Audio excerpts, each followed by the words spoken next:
Do you want me to make sure that they always get me slurping my ramen? Oh yeah, totally. Some good ASMR for you. Oh yeah, that's exactly what I love. I always make sure whenever I talk to Josh, I have some sort of like soup or noodles that I'm eating, just to make sure that I can get that good slurp and ASMR for him. You know? Hell yeah. All right. So, hey, welcome guys.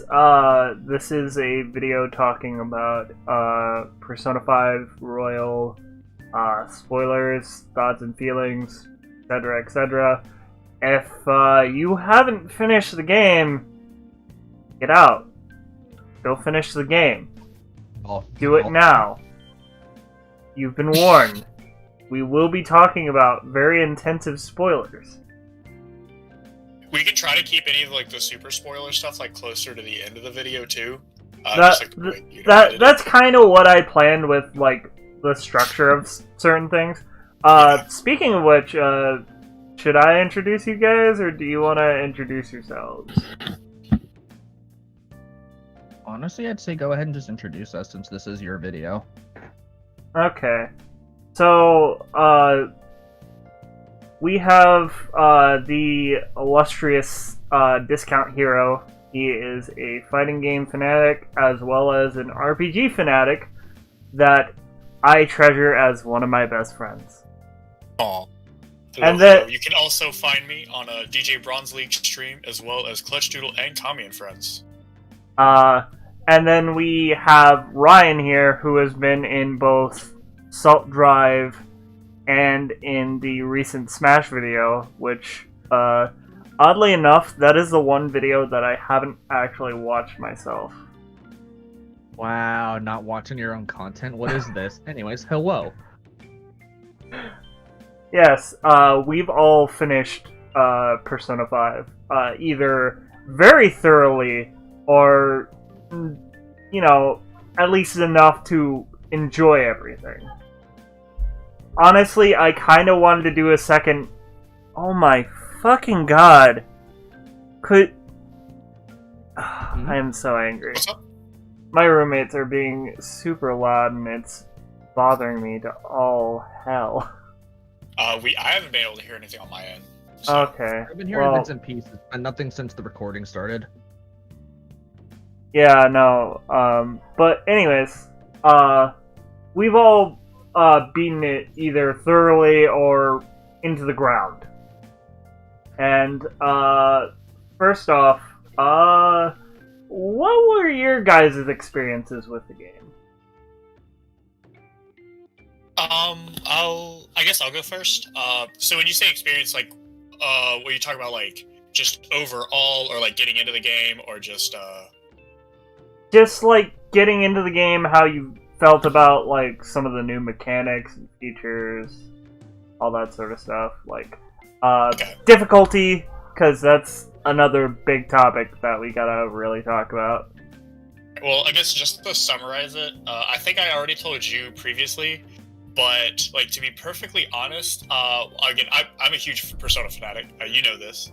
Anyone that knows me know this. But I was hesitant, admittedly, to even get Royal in the first place, just because, I mean, there's a lot of new content, and I'm really glad that I played it now. But like, it was still, for the most part, like, if someone was like, I don't want to play the same game again, I could be like, I can understand that. Like, I could at least see that, like, as a valid argument, as a reason for not trying to play Royal, because it was a lot of things that we've seen before until, you know, later on.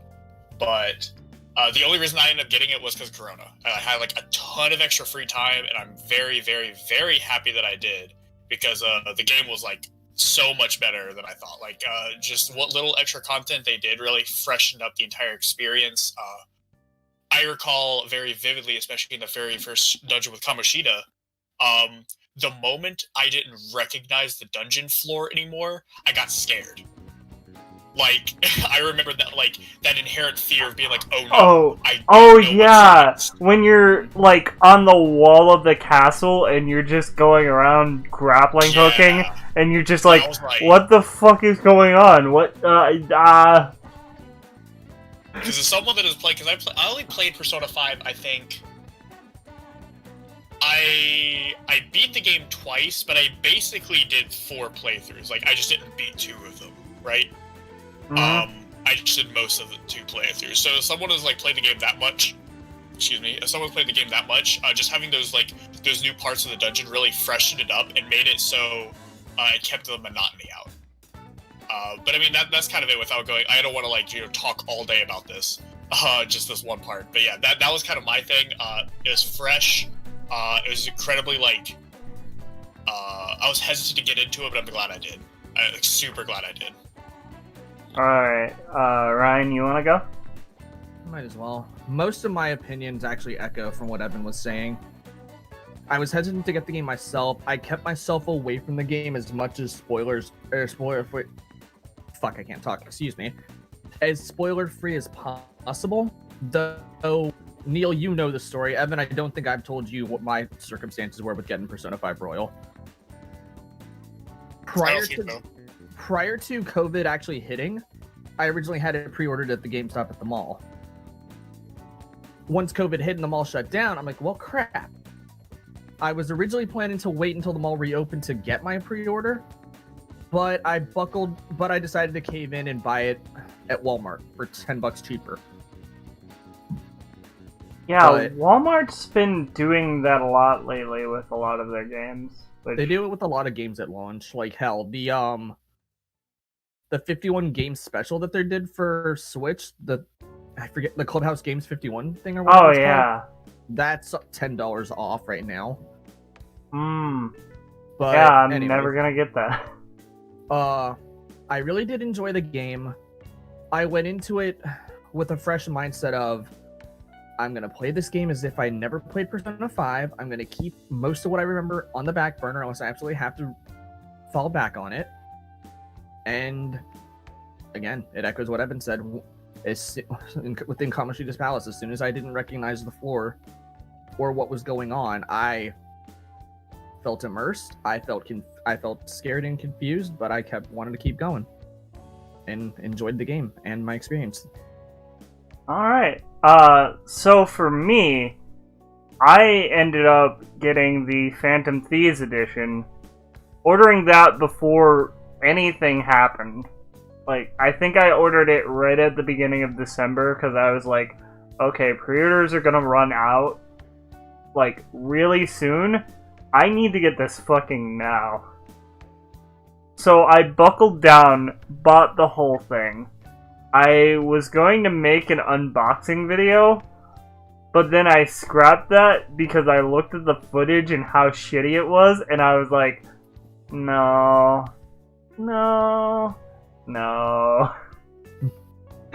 But anyways, yeah, no, I really enjoyed the game.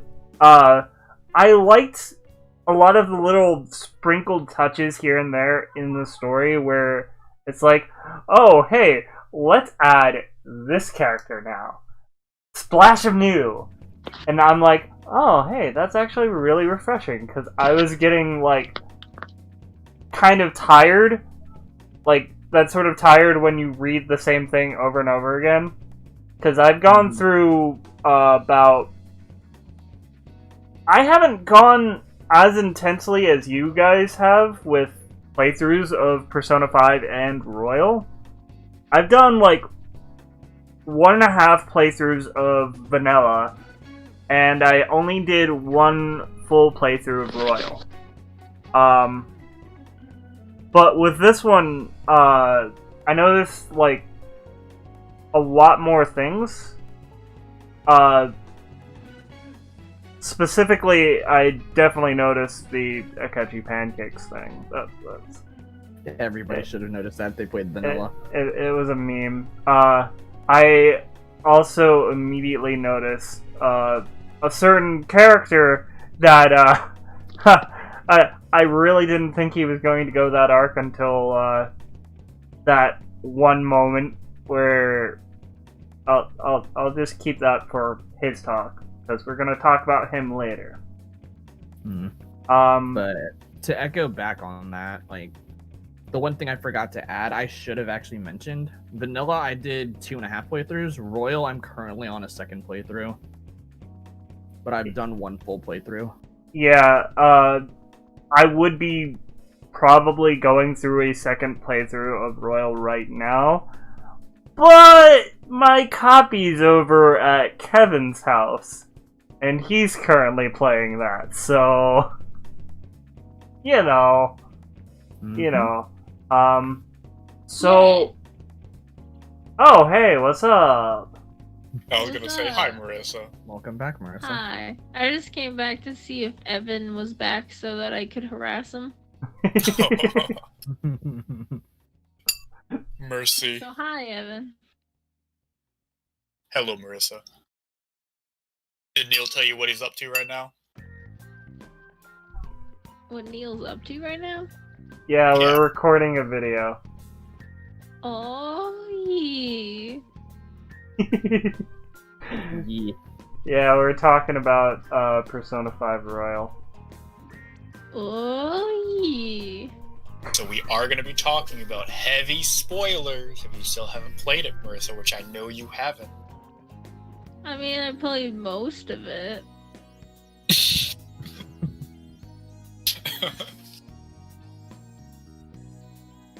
Enough time has passed, I feel like it doesn't make as much of a difference.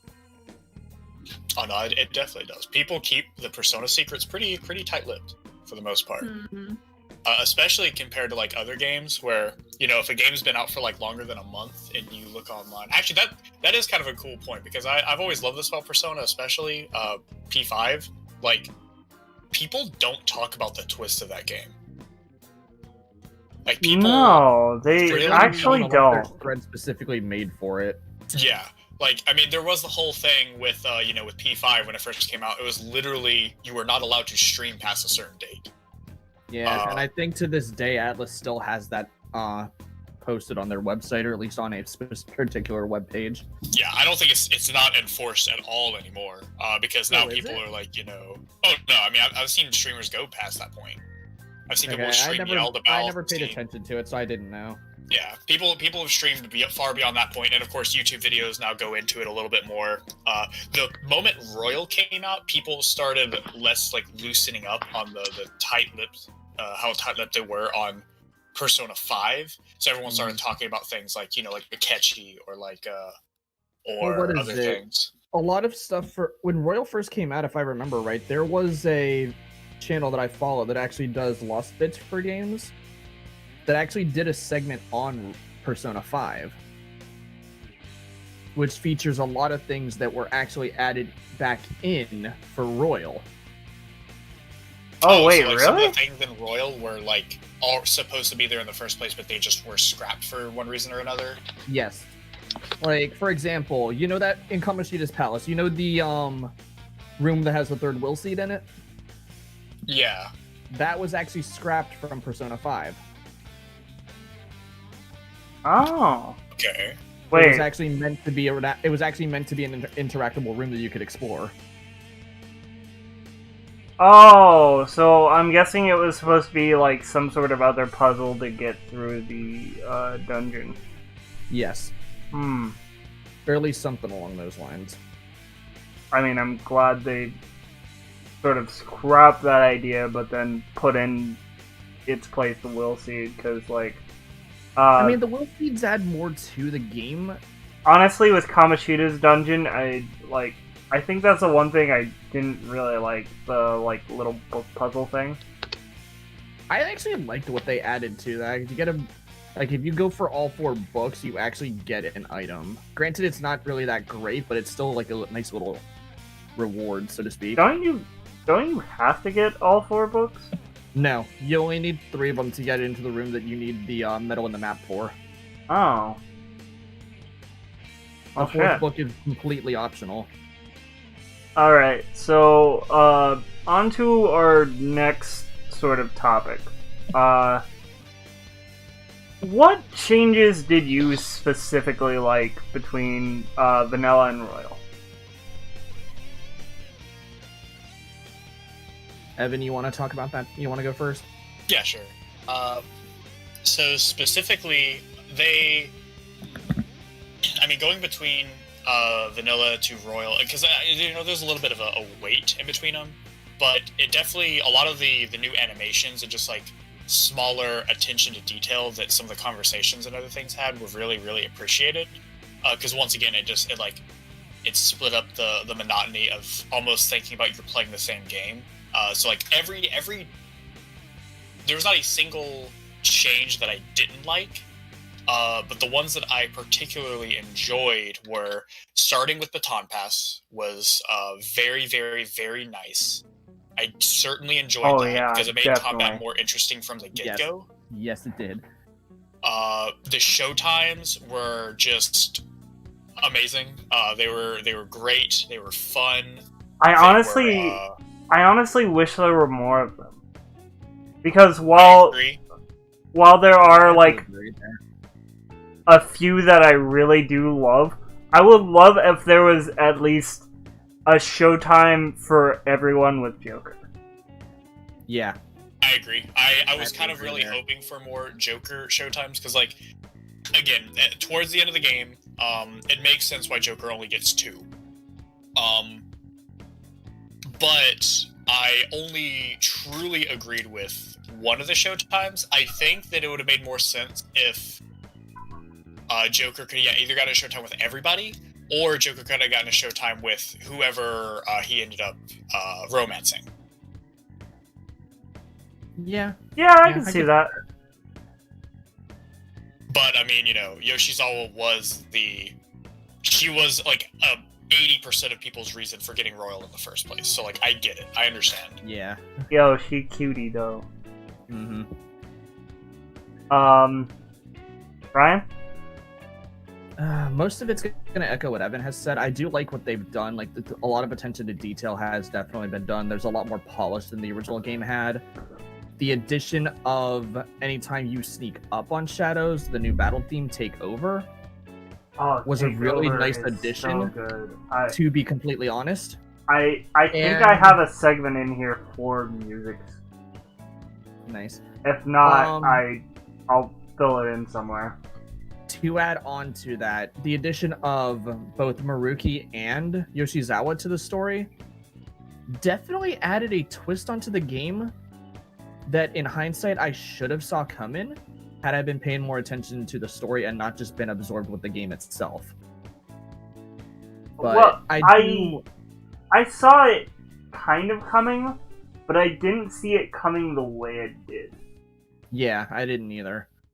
But the one addition that I like the most that I haven't really seen many people talking about in the game was the addition of the grapple and hook and the utility that brings, not only through the palaces, but just in the way of combat with certain ranks of certain comp. Yeah, no. For me, I've just been God, I hate everyone in my house right now. I'll be right back. For me, I've been really loving the showtimes, Baton Pass, everything. Even though it was sort of an annoyance towards the end, I really loved what they did with Mementos and how they made it more of a progression sort of thing. Like, you could see how far you were going down, but you could also get, like, the collectible stamps to help you with getting EXP and, like, money and all that stuff. And that was what I thought was a really good incentive towards that.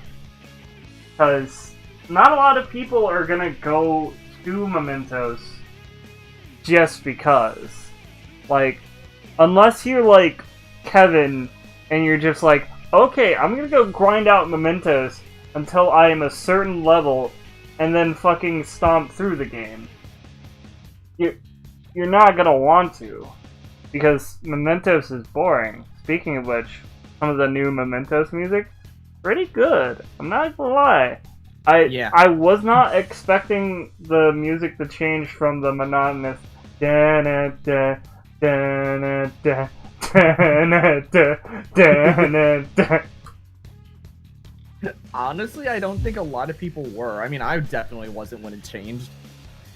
No, but yeah, the inclusions of both Maruki and Kasumi made the story very fresh. I really love the segments where Maruki would end up counseling the members of the Phantom Thieves and being like, "Oh, hey, how can I help you?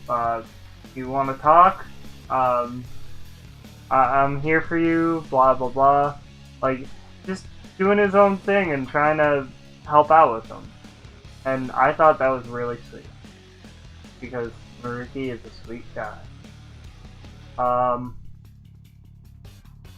to think of what else. Again, the game, echoing what you guys said again, because I feel like that's what I'm doing. I'm literally becoming an echo chamber. I mean, this essentially has to a degree. The game has gotten a lot more polish in the gameplay aspect, and I absolutely love that. I love that there's more things that you can do. I love that you're not forced to go to sleep as much. Yeah, Like, holy fucking a shit. blessing in disguise, not gonna lie. And even if you went home from Mementos or a Palace or whatever, there was still stuff you could do. You could do a crossword puzzle. You could study. You could make coffee. Yeah, there was stuff you could do Or in curry. LeBlanc. And that was refreshing. Which kind of makes Kawakami's final perk a little less gratifying, but you know, I mean, it's still good.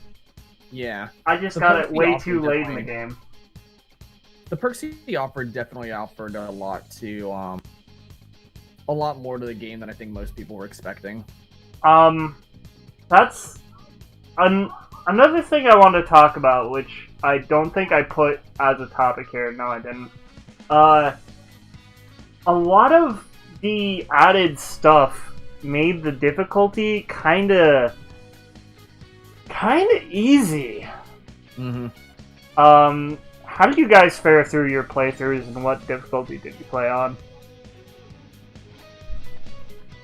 I played the game on Merciless from the get-go. For me, I played on hard, and I had a couple of scrapes here and there. Two that I remember the most were Okamura. Okamura can suck a dick. And Jose. Because I found out that, oh, hey, you can actually fight this small little egg boy child. And he just runs you over with his car. But yeah, no, I did that like 2 times, and then after the second time dying, I ended up pulling Lucifer out of containment. Is that what it's called? The thing where you basically like train his Strengthen their stats. weaknesses. You're talking about the thing that strengthens their weaknesses? Yeah. Yeah, confinement. Or, yeah, solitary confinement. Yeah. I pulled him out of that and then used him in that fight, and I was just like, okay, this is cool. I'm golden. But yeah, no. Even on hard, I had almost little to no like difficulty in it whatsoever. Evan, how did you fare in your game? Because I know you said you played on Merciless, but Yeah, I mean, I played when I played Vanilla 5, I played the game on hard. The only reason I did not do a Merciless run from the get-go in that one was just because they don't let you. You have to unlock Merciless. Or did. Yeah, that's right. I forgot about that.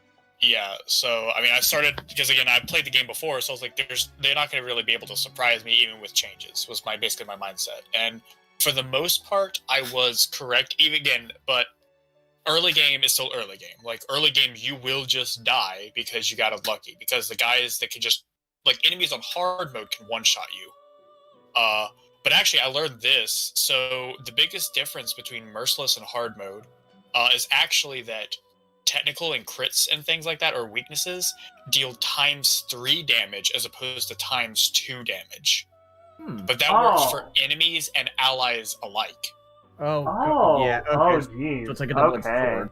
Yeah. So, like, to be honest, that kind of made, like, when I learned that, I was like, oh, wait a second. Because enemies never really take advantage of technical. Like, we, the player, take advantage of technical, like, every turn. However, there's still, like, the basic Persona thing of, like, oh, you're playing on the hardest difficulty, here's just less XP and less money than you deserve. So, you know, there's that too. Speaking of technical, I'm gonna be completely blunt and honest because, that's who I am. I did not think there was a purpose to pool other than, raising points with your, teammate confidants. Cause I for one, barely used technical. I tried to use it in the beginning, and it kind of worked out, but you would have to have it structured in a way where the next person to hit them had to be, like, the one doing the technical damage. Otherwise, if they hit them and didn't do the technical damage, then the status effect would go away. At least for certain ones. I think, with Dizzy and Sleep, definitely Sleep, it would go away and it would be like, fuck. But yeah, no, I could never get technical damage to work for some reason, and I did not know about pool actually upping technical damage. I just did not know about that. That makes two of us then. Yeah, to go against that completely, then 100% technical is broken. Like, if you make use of it, again, I played the game on Merciless. I played Vanilla 5 on Hard. Vanilla 5 was 30 times more difficult than Merciless Royal. Like, easy. Yeah, no, I kind of had the same feeling with normal, Vanilla and Hard Royal. Because, like, there's so much more at your disposal in Royal that it makes it... They give you a lot more to work with than Vanilla 5 did. That is not true, at least until, like, after Kamoshida's dungeon. I would say that the only reason that I was able to get through Kamoshida's dungeon as, like, unscathed as I was a little bit of luck, because the early game is just straight up luck. Like, there's not really a lot you can do if an enemy just looks at you. Especially against all the, oh my god, what's the Persona's name?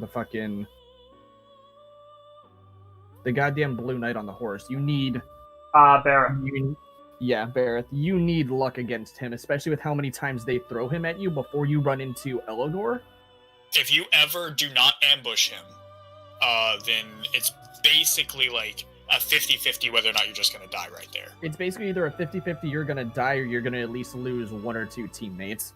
Yeah. Oh god. There if isn't... Kevin streams anything to go off of, that was rough. That reminds me, I think it was either you or Evan, but one of you told me about thermoplay with the one of the Persona abilities. That was Evan. Ability is busted. But no, yeah, like that was Evan. I do want to like stress more with that technical damage, dude. Like, it's absolutely busted. Especially if you power it up, even if you don't power it up with pool, okay? But, like, just like take you through like the numbers of it, and I don't want to bore anybody, so just gonna be real quick. Makajam, forget status, basically works on every single enemy in the game except for bosses. And even most mini bosses can be forget. Like they are accessible to the status of forget. You know how much that spell cost? I'm gonna say like it's not much if I remember. 3 SP. It is 3 SP. Okay? Ah, damn, 3 I'm good. SP for a status effect that makes the enemy not be able to use abilities. And no enemy just basic attacks. Every enemy in the game uses a spell or even an offensive attack, but they will forget how to use it on their turn, right? You then use any psychic attack, so you either slot Haru or you have a Sayo or Sayodyne or whatever, and then you basically one-shot them. You hit them, they get knocked down, you baton pass over to whoever is going to deal the finishing blow, and as long as you've done darts enough to get your baton pass damage up, you're about to deal like 2 to 3k on them. Because they're on the ground. I think that's my only, like, annoyance with Royal and its combat, is the fact that, like, for whatever reason, because technical damage, I don't know why, but for some reason I could not get technical damage to account for, like, another baton pass if I was hitting the same enemy. Like, if I did technical damage and then their weakness right after, then it wouldn't baton pass. Well, that's because they were already knocked down. If an enemy is knocked down, you do not get the baton pass again. Ah, man. Yeah. That's annoying, because, like, I would love to get the instance of, hey, I finally got to 4 baton pass, I can do whatever I want and fucking wipe. Because if I had the chance, I would go with, like, either using Ryuji or Yusuke as the last baton pass, and then just have them do, like, a damage all enemies physical attacks. But I can never get it to that point, and that's kind of frustrating, but then again, it's whatever. So, another topic. Wait a minute. Huh? You both have said your experiences with the playthroughs. I haven't said anything yet. Oh, shit, you're right. Sorry about that. It's fine. What is it? Vanilla 5, I did 2, as I've said, I did 2 playthroughs. I did first one on normal. Second one I did on hard. Persona 5 Royal, I did a hard mode playthrough. Though, I'll admit, I cheesed most of the game because I decided to actually use DLC personas. Well, Persona, I should say. Yeah. I remember. Fucking Izanagi no Kami my ass, motherfucker. Like, I'm doing my Merciless playthrough on Royal now, and I have him in my party, but I don't plan on using him the entire time. I actually plan on using other personas this time to actually try different strategies.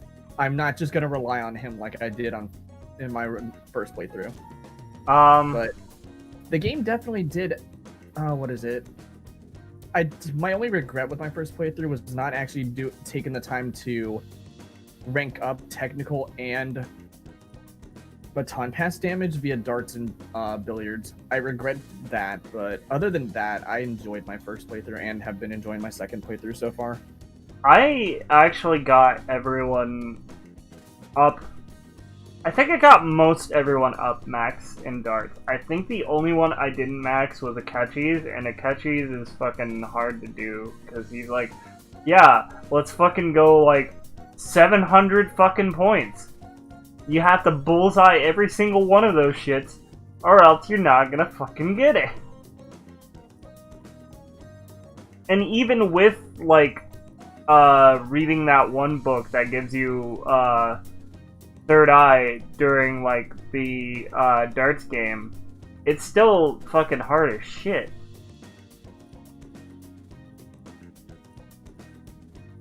Guys? Mm-hmm. Okay, I just...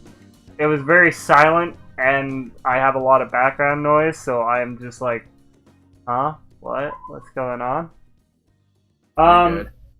So, another, topic that is of good discussion, romance. Who did you guys romance in your playthrough of Persona 5 Royal, and why? Makoto, hello? Is there another option? You still. Fucking knew it.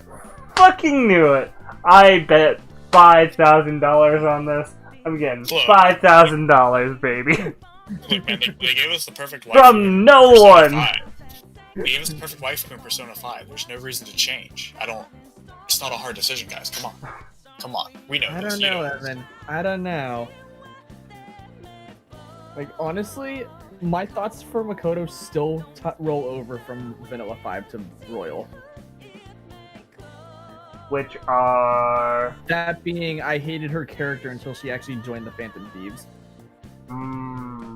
Granted, she was just doing what she was told and being manipulated, but she was so annoyingly persistent. I I just mean, got so tired of her butting into everything. I was like, leave me alone. sometimes you just gotta have that dedication to keep moving forward and do your shit. Yeah, that's true. Who doesn't love a good story of a former antagonist / enemy joining the party? I mean, Yusuke literally had the same thing happen to him. Technically, An had the same thing happen. Like, she was an antagonist until she joined the party.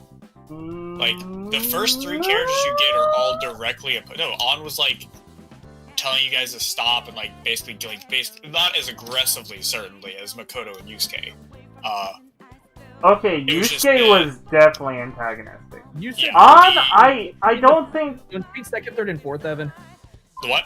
Don't you mean second, third, and fourth? No, because the 4th is You get Ryuji, Morgana, on Yusuke, then Makoto. okay. I wasn't considering Morgana because like you get Morgana and Ryuji at the same time. They're your Yeah, they first basically people. at the same time. When you get on and onward up until Futaba, and technically Futaba is even antagonistic to you as well. Like literally all of your party members are. Alibaba. Yeah. Anyways. Yeah, now that I like- think about it, they do end up doing that stuff. I never really Which- thought about it that way. No, yeah, it's like the whole purpose of like that's the reason that I think Akechi works so well because we look at it now, when like playing the game for like the I didn't second or even think upteenth about time. But yeah, Akechi was also antagonistic. So, but everyone else before that joined was also antagonistic. So it's not supposed to like signal any red flags for you, right? Mhm. It's not until that they do the whole reveal that by the way, Akechi's the evil dude that you're supposed to be like, wait a second, that makes sense. I do feel that that is probably the biggest weakness that Persona 5 has compared to 3 and 4. It's just that you have been given more information. It's like in Golden. Like when you play Persona 4 Golden, it's very obvious that I can just say it. Like everybody knows about Golden. That Adachi is, the culprit. Yeah. And if you ever do his social links, that becomes super, super apparent. Oh god, yeah. In vanilla Persona 4, you never really have that thought. Not until you don't I will agree with that up until towards the end of the game.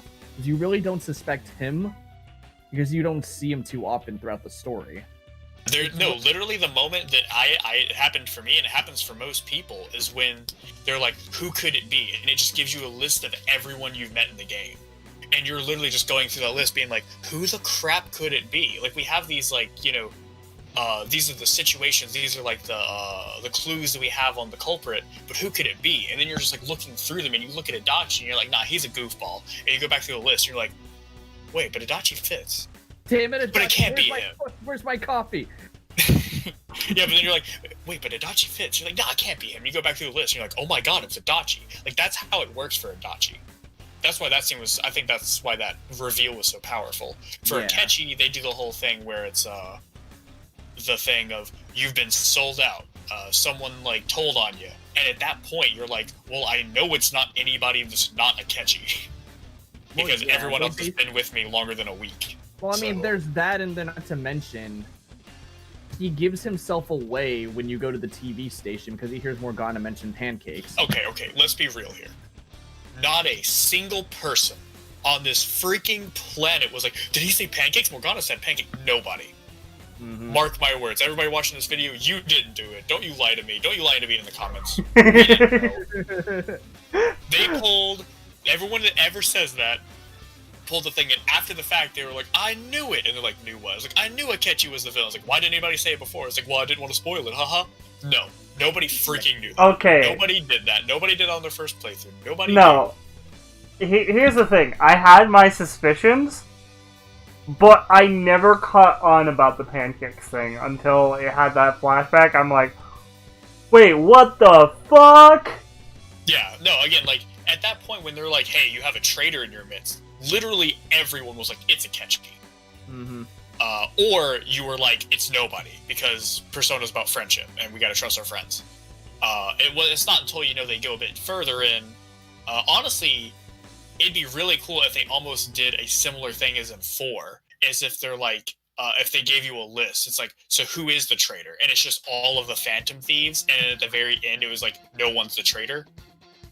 That would have been a nice twist, to be honest. Yeah, because that could have been decided of like who, like what ending do you get?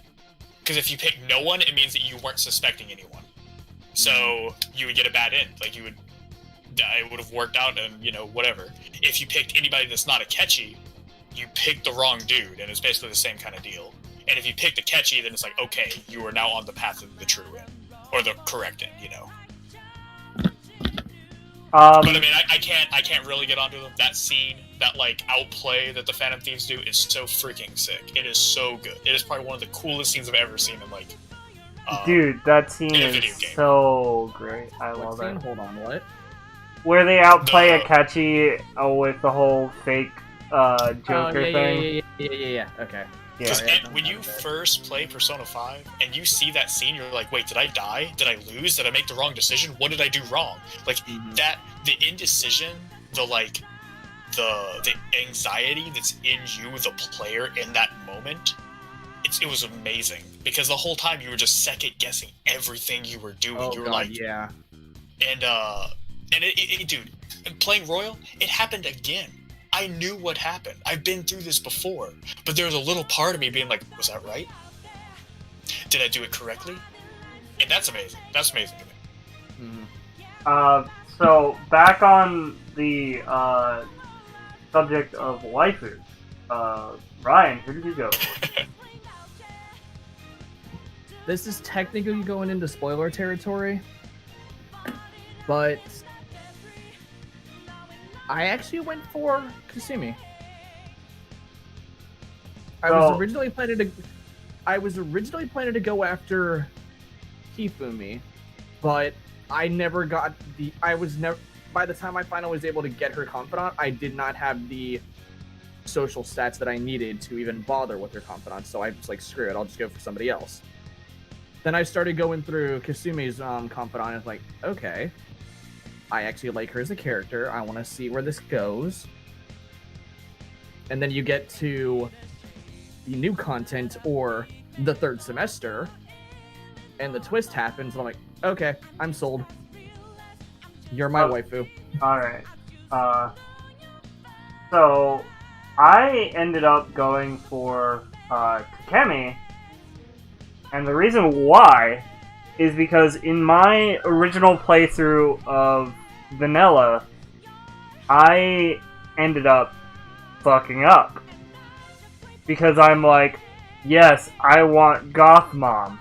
Wait, what if I go full thirst mode? No, she won't like that, right?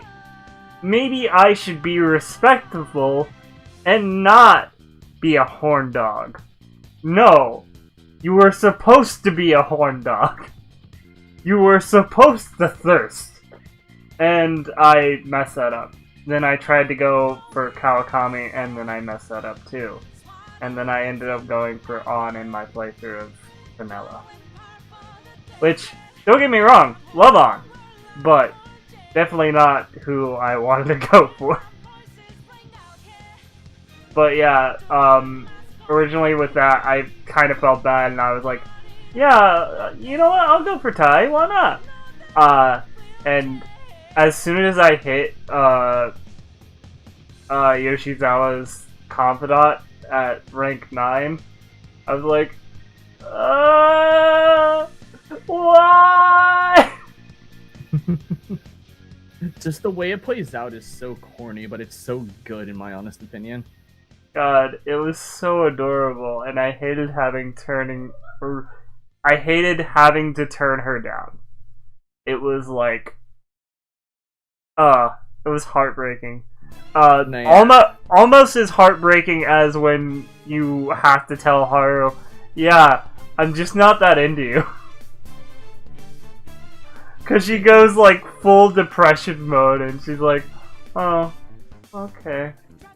Yeah, hold on, I gotta take this call.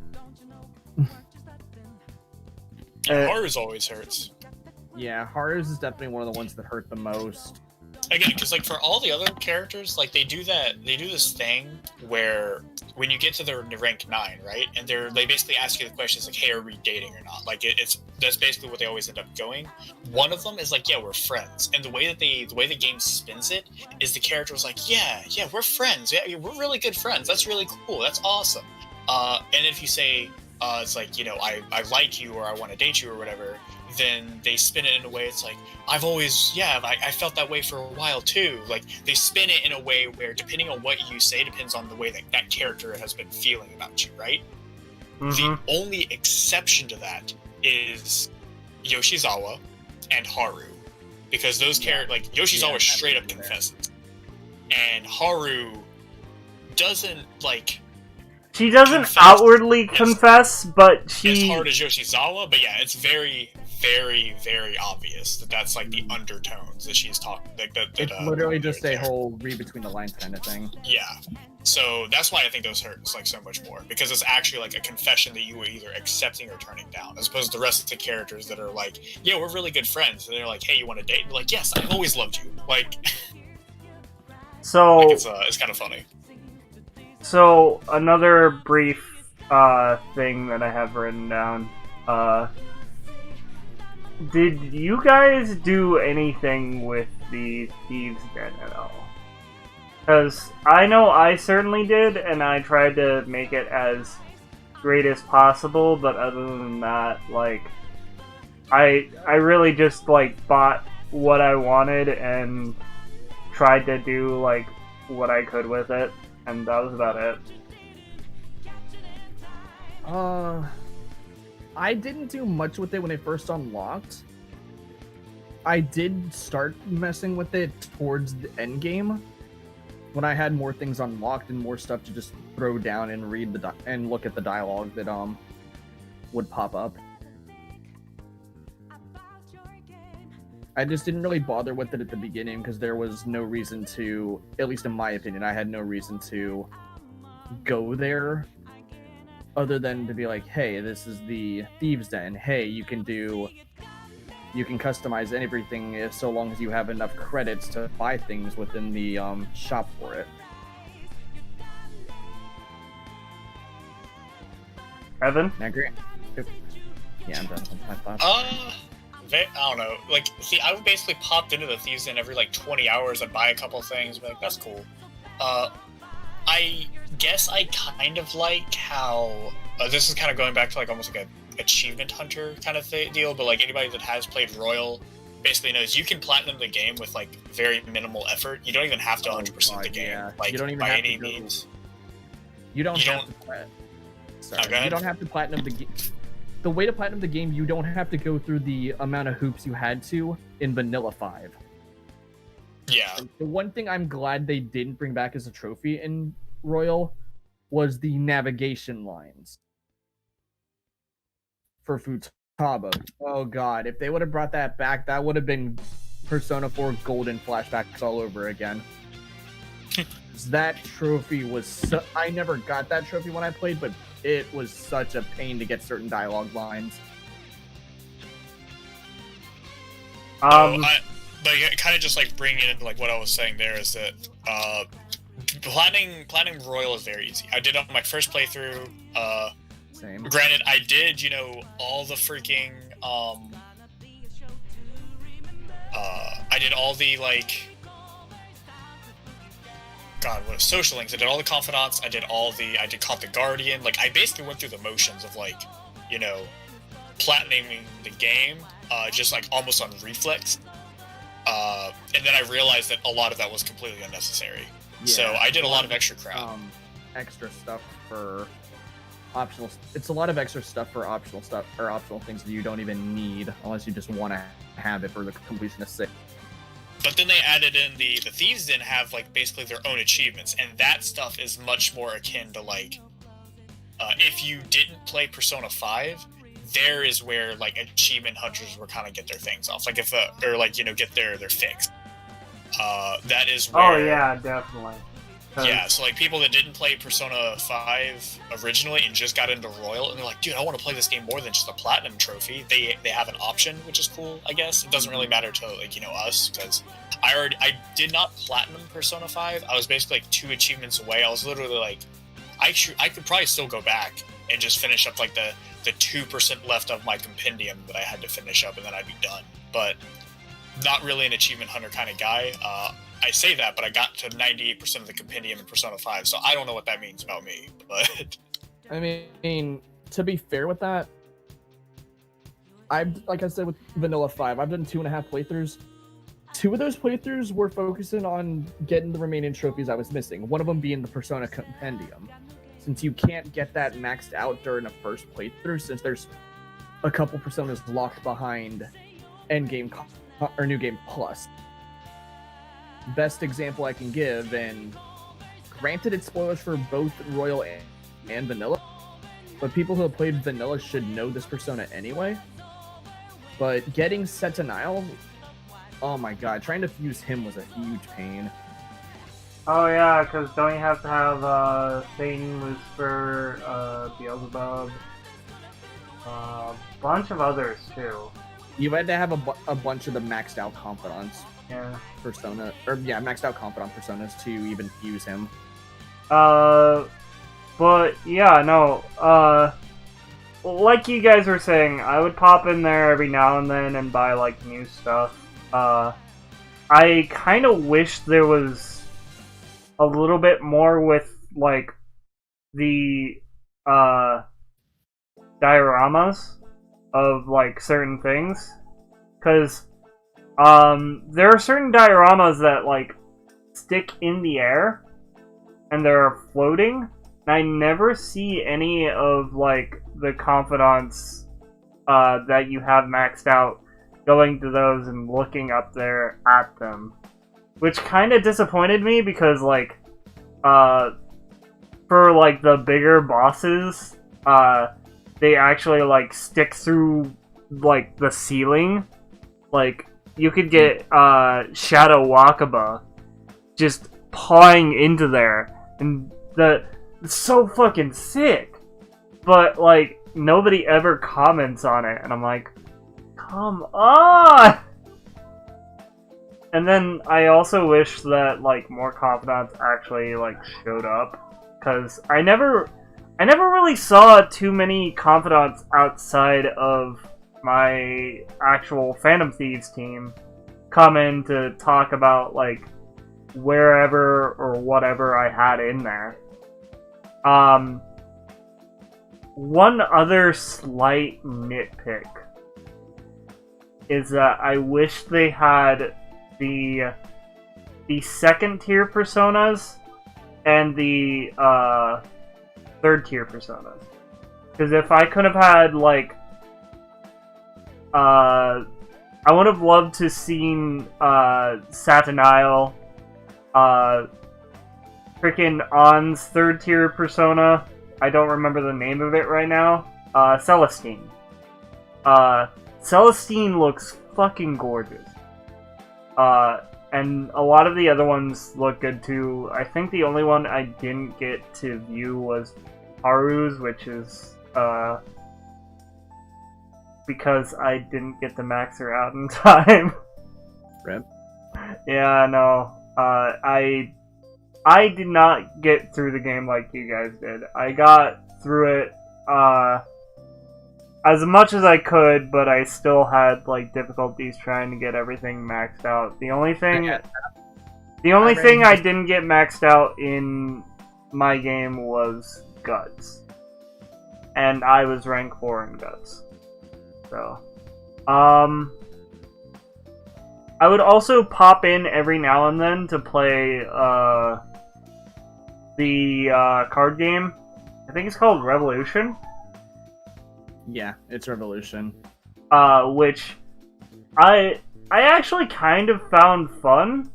It was just really weird getting used to, because it's like this weird, like, version of Uno with war. And it always confused me. And then when I found out that there was a way to, like, there were other card movements that I could do, I was just like, what the fuck?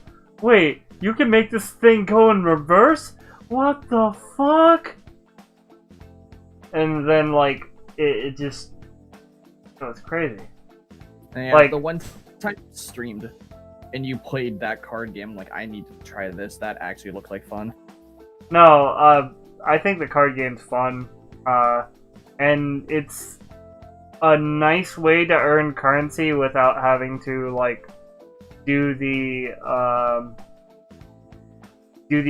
little achievement things. The achievements are a good way to get currency. In fact, they're the better way to get currency. But Some are more tedious than others, though. some are definitely more tedious than others. But anyways, on to our next topic. What do you guys think of our newest Phantom Thief, Kasumi? Or should we say Sumere? Dang, you're just coming out with the. I was about to say, you're throwing third semester spoilers right out there. I mean, I put the spoiler warning out there.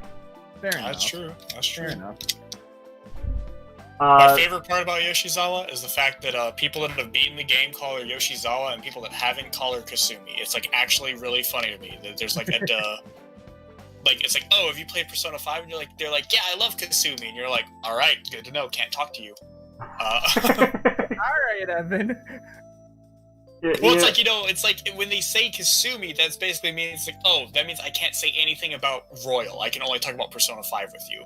Not to say that I cannot talk to you, but you know what I mean. You know what I mean. Yeah, I can't. I shouldn't have even said that in judgmental tone. I knew what you meant. But It's like I hate the fact that that's true. it's just really funny to me. Honestly, I know Ryan and I actually already talked about it generally, but I had a very similar, I had a very bumpy beginning with Yoshizawa. Like, I played Golden first, right? So I heard a lot of people say that Marie was very forced into Golden, right? And playing Persona 4 Golden first, I could kind of see it. Like, I was like, wow, she's just here a lot. And Yoshizawa was very similar. They just kind of, like, threw her in your face, like, very, very often. And again, there's not really a huge reason until the third semester. Like, until the end of Persona 5, until the end of the vanilla game, there's really not a huge reason for her to just be around as much as she is. That said, at that point, I really feel like it is entirely worth it. Like, all the build that they did, like, really comes into its own, and it makes you, like, really, like, not only feel for, but also just enjoy the character. Like, I remember in particular, I was kind of lukewarm about her until the scene in Hawaii, when she, like, sneaks up behind you. oh yeah, I was that like- seems I was like- adorable. Where Yeah, I she's was like, just alright. senpai! Yeah. Yep. I was like, admittedly, that was kind of cute. All right, you got me, Kasumi. Air quotes. You can't see them, but I'm making them. Yeah. So Honestly, I really... I didn't know what to think of her in the beginning, because I'm just like, oh, she's another character that's going to eventually join my party. Which I was I was hoping. I was shocked. I was shocked we did not get her earlier. Yeah, me too. Because I was like, oh, we're gonna get her right after that, and then have her for the Cheeto fight. Which That's what I thought. I thought we were gonna get her for at least Shido's dungeon and then also speaking of which, I want to touch on the Cheeto fight quickly for a second. That last phase of the Shido fight, pretty epic. I'm not gonna lie, it threw me completely off and scared the shit out of me. Yeah, I mean they added extra steps to basically all the boss fights, and literally Yeah, I liked. Fight, I think, barring a couple of the vanilla true ending for 5, they added new things too. Because I think the Holy Grail and the God of Control, they did not change those boss fights at all. I don't think they changed anything about them. Yeah, no, I don't think they really did. The 2 boss fights I liked they added changes to, 3, has definitely got to be Kamoshida's, Kanashiro's, and Okumura. Okumura can suck my fucking dick, dude. I only like it because of the fact that he literally sends the cognitive version of Haru at you and tells her to self-destruct. Yeah, but then what significance does that make? None. Other than the fact dumb. that he's willing to sacrifice his own daughter for his personal gain. Wait, what do you mean? There's huge significance. Okay, That's look. such a big thing for for Haru to see how her father thinks of her. Look. That's freaking huge. Look, don't get me wrong. I think it just didn't go through with me because I, for one, was hoping for a more mechanical change to the fight rather than something artificial. Like, I feel like taking from what's his face? Wow, why am I forgetting his name? Kamoshida. Kamoshida's fight with cognitive Shiho. Like, that tore me up a little bit more than Haru because I kind of already knew her position to begin with her father. And I was just like... To be fair, he also had, oh my god, what's his name? He had Mishima, or he had a cognitive version of Mishima also appear. Yeah.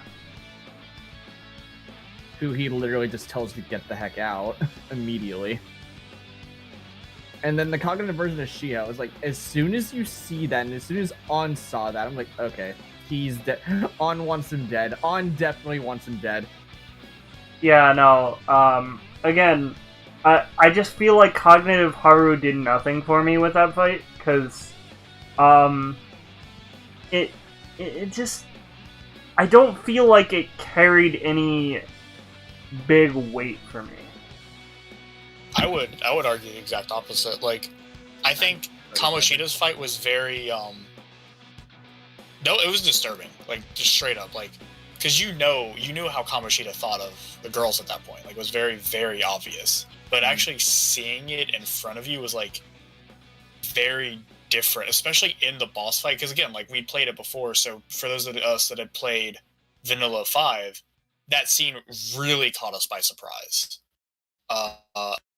But it wasn't surprising for us to see. For Okumura, we really didn't know how he thought about Haru. We knew how he thought about, like, his employees and his company as, like, numbers and robots and yada yada yada. But there was never a time when Okumura said, "You're nothing but a robot to me," or "I own you," or anything like that. We never saw that side of him. So when we were going in to change his heart, that I feel like that carried a lot more weight because of it. Because we didn't know what Okumura thought. And with that, all of a sudden it became very apparent. Like, he was much worse than any of us probably initially thought. Mm-hmm. I felt, at least in Vanilla 5 before playing Royal, I always felt there was a bit of an empty face, so to speak, with that fight in general.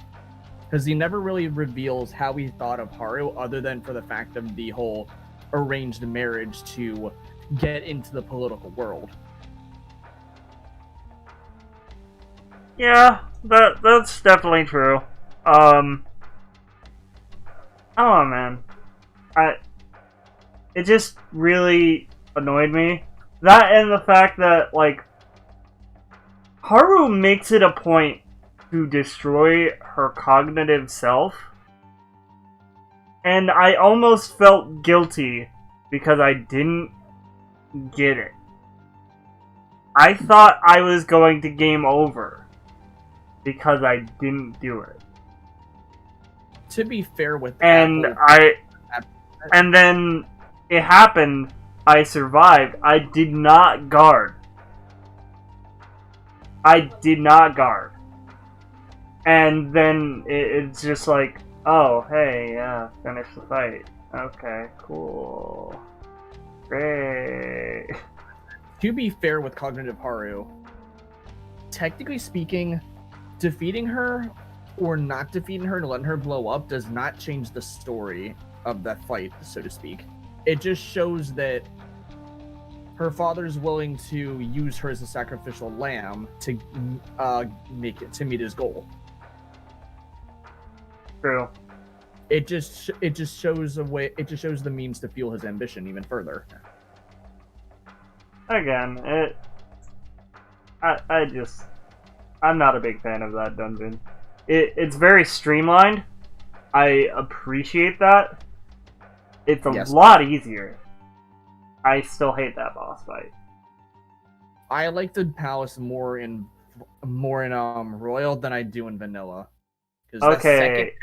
That second space puzzle, I got lost in there for, I want to say, a good 2-3 hours before finally realizing I missed a switch that was literally not right in front of me, so to speak, but was literally nearby. I just kept walking past it and didn't notice it. Third eye always helps.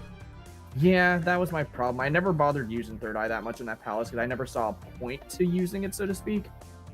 Yeah. Which was a big mistake. Back on topic. I didn't really know what to think of Kasumi at the beginning because I knew she was going to join eventually. I didn't think it would be as late as it was. Same. But, if anything, I knew she was, like, an integral character. And originally when I, saw her, confidant, I was like, this is really weird. Why is it rank 5 max? That's weird. And, like, it gives a very big significance. Because, like, again, spoilers, the reason you aren't able to progress any further is because you're not able to technically see the real her. You only get to do that after a certain point in third semester. And then that's when you're able to progress a confidant. Because now you can see her for who she truly is. Sumire, not Kasumi. And that was like the big mind blow where I'm like, holy shit. Fuck, dude. Blew my tits right off. I was talking about how you know how Kasumi has the confidant only go to 5 until a certain point? Yeah. The significance of that is that you don't get to see the real her until after that. And then you can actually progress even further because now you can see that real self. Okay, yeah. Yeah. Okay, I thought something happened on your end. No. I was just freaking out. The whole thing with Kasume's confidant. When I first got it to rank 5 during the story, I was under the impression of, all right, so they're only gonna leave this confidant half baked, so to speak. Like, all right, what a ripoff! I might as well just continue the game and see what happens. I'm glad I made it. I was entirely convinced that when she finally became a party member, her 6, 7, 8, 9, and 10 would just be like story based. You know what I mean? That's what I thought originally too. Yeah. I Yeah. much more enjoyed the way they did it. Yes. I thought it was super, super good. Okay. Yeah, the way they handled it was really well thought out, and it definitely put it into perspective more of the events that led up to what happened with her. So, onto another confidant that got a revamp in this game.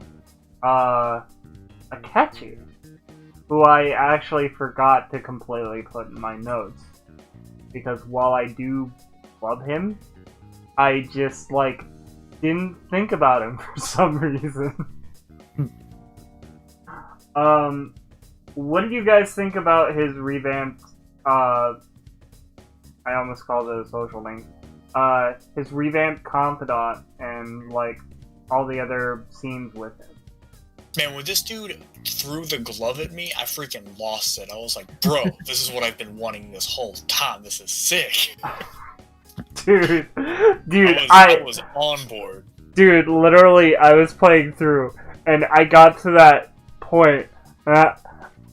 When he goes up to you and he says, "I'm gonna be frank with you. I hate you." I was just like, okay, Akechi. Not like I tried to build up this relationship or anything. Nah, dude, I loved that. I was like, this is... No, like, Yes. I like tweeted that out, and I'm like, and I was just like, oh, okay. It didn't necessarily throw me for a loop. Like, I know he fucking hates my guts, but I didn't think he would just right out there, out of the gate, just fucking say it. I loved it because all the options that he likes are the more combative options when you're talking to him. That is true. I was always completely as honest as I could be with the game would basically allow me to be with Akechi. One, because again, I played the game before, so I basically know that Akechi is keenly aware of everything that's going on. So whenever he would ask me a question and be like, "Where were you?" and he's like, "None of your business."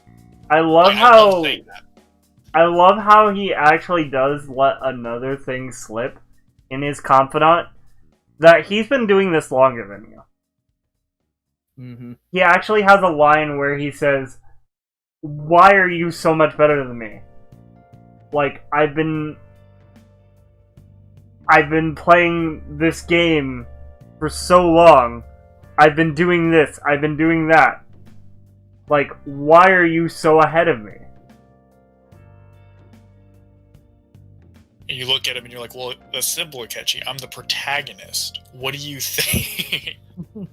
Yeah, no, and then, like, okay, going into the, third semester, I really want to talk about what happens getting into it, where he pops up out of nowhere and turns himself in, which I did not think would happen in the bluest of moons.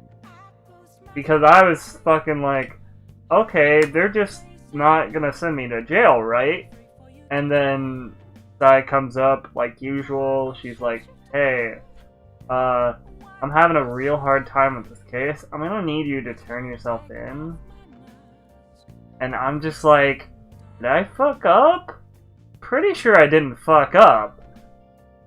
And then Akechi comes strutting his stuff, and he's like, yo, I'll turn myself in.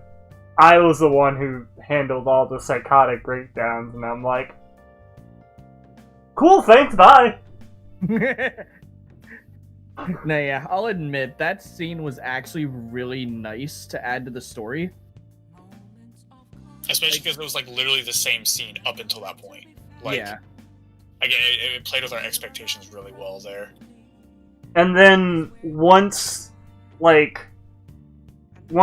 everything was said and done, as soon as the 1st of January hits, like, holy fucking shit, that threw me for, like, the biggest loop. I thought the dream was weird.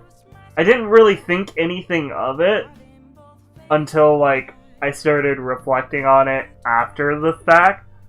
But while I was playing, I was just like, okay, this is fucking weird, but, you know, whatever. And, I mean, I guess. Talking about Persona 5. Oh my god. We are talking about Persona 5, and I am recording this. Oh, it's a podcast. I didn't know that. I'm sorry. It's okay, buddy. It's all good. You He's want to like, say he's anything recording to the for 5 video. people who are gonna watch this? Hi, 5 people. Dang. Persona 5 is like the second best Persona. That's my opinion. Aw, That's the best damn. one. Wait, And crap, we'll never know what the best one is. And he leaves. Damn. Aw, man, he cooked us. I'm keeping that in. Anyways, They really feel like that. what was I saying? Fuck. You were talking about the 3rd semester. What was I saying specifically? The The dream, yes. yeah. I thought the dream was really weird and trippy, but I didn't really think too much of it at the time. And then, once I woke up and, like, I had some weird, like, I immediately knew it was Morgana. Because of all of... I had seen a little bit of promotional stuff for it, and I was immediately looking at this character, I'm like, that's human Morgana. That's human fucking Morgana. And then, like, I hear Futaba being like, oh yeah, my mother helped me pick out this kimono, and I'm like, the fuck you mean? And then That part of the game killed me because your character was like, I can't think about this right now. I gotta go like to the freaking shrine or whatever. And I was like, no, hold up. What the crap? Ask a question. What is going on? Don't you walk away from this? Yeah, exactly. Like, I'm in the same boat as Evan. As soon as you wake up and you see human Morgana, like, I didn't think it was Morgana at first. Then I noticed the color scheme of his clothes. I'm like, wait a fucking minute. yeah, no, I like noticed it immediately. I was like, and apparently, I don't know why they gave him a different voice. Why they felt they needed to do that, because I'm like, I did not like human Morgana's voice. Even though apparently it's apparently the same voice actor as one of the Danganronpa characters that I love/hate. Yeah. I didn't mind human Morgana's voice. It just took some getting used to. 'Cause I was like, you get so used to Morgana's voice as is, and it's like, hey, boom, new voice. Yeah, no, that was really fucking jarring. I was like, what the crap is going on? And then literally, let's see. You guys end up investigating the new palace, and then it gets to a point where you have to literally tell your friends, dude, this is a fucking dream. You need to wake up. Mm-hmm. And like that's so sad. It really is. Yeah.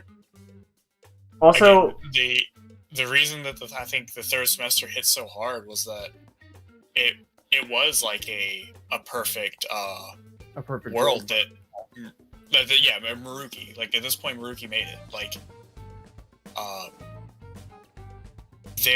remember there was entirely a moment where I had like a thought where I was like, yeah, I've got to fight Maruki. We can't live in this world. But then I literally stopped for a second and I thought about it. And I was like, wait, what would I pick? Yeah, What would no, Joker pick? that was literally one question I wanted to put at the end of this. Because I really don't think I could make that decision. I don't think I could actually say, no, I don't want this perfect world you're creating. Like, Mm-hmm. and I don't know, dude. That messed with me when I thought that. Dude, it is really such a hard decision. I almost caved and was just like, just give me the perfect ending. Have you seen it? I saw it after the fact of beating it, because I was just at the point where I was like, I'm not gonna go for this ending. Fuck it. And I saw it, I thought it was like nice and warm up until the point where Maruki steps in, and then like right at the tail end there, you're just kind of like, oh, that was him. Mm-hmm. He knows. Yeah, because it looks like Maruki, and I know. It looks like Joker is still self-aware. Yeah. Like, and God, that's the thing that like chokes me up, because I'm like, wait, why is Joker still self-aware when everybody else is living in this like dreamlike fantasy of like being happy with all their friends and family? Even Akachi, which like, it is so shocking to see him in that demeanor. I'm just like, I mean, he was also about as aware of things as Joker was. also, I absolutely love Kechi in third semester. He is fucking ruthless as shit, and I fucking people love call it. him. What? People refer to Persona 5 Akechi as Pan Kechi, and people refer to third semester Akechi as Akeji. Akechi. That makes sense, considering his attire in the metaverse is still his outfit from when he fought you in Shido's palace. Yeah, dude, he's Akeji now. Oh my god, I'm cringing, but I'm also just laughing. You know what? Actually, that begs the question. I'm not concerned about everyone else getting third tier personas. I'm wondering why Akechi. Because why Akechi got a third persona? Because technically, he is a cognition created by Maruki because Joker wanted him. Oh, so actually, they go over that. They talk about that in the game. They do? When Futaba's mom was back, when Okumura was back, that was not a cognition. Oh wait, that's right. That's right, because they literally... They were 100% alive. Mm-hmm. He brought the dead back to life, and they were walking around as if they never died. Same with the dog. Yeah, I completely forgot about that detail, because, like, that's so weird. It's so strange to me. Mm-hmm. Yeah, Maruki was straight up altering reality. Like, yep. I mean, honestly, the only reason that the Phantom Thieves even win is because Maruki wanted to make it a fair fight. If he willed it, he could have just won. He could have literally just willed them out of existence. Yeah, but he didn't want to do that because he was not a villain. He was not a bad guy. Mm-mm. He wanted to give them a perfect world. Can I just had to give them a fighting chance? Yeah. Can I just make this? It's not even a bold statement. It is an absolute perfect fact that Maruki is the best Persona antagonist ever. Like, ever. I will say that he is... It's hard. It's a hard statement to like entirely like say or agree with. I think he's definitely one of the better. betters easily. He is the most sympathetic. He's probably the most gentle, like, madman character I've ever seen in, like, medium. Haha, reference!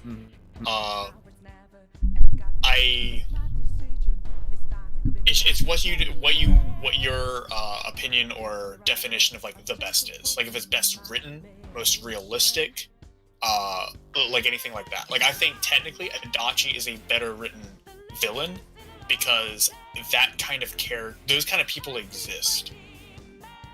Okay. I do not know as many saints on the level of Maruki. Here's the thing.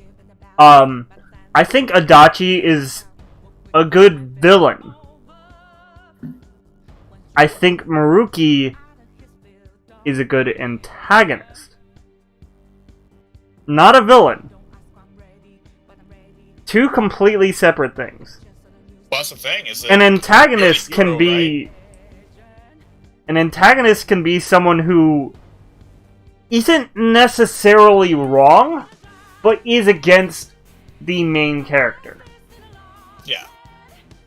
But in the sense of NP5, like, the Phantom Thieves are trying to correct the reality manipulation that the antagonist is doing, correct? Mm-hmm. Yes. What I just described was not just Maruki, that was also Yaldaboth. Was Yaldaboth a villain? Because Maruki was doing the same thing he was doing.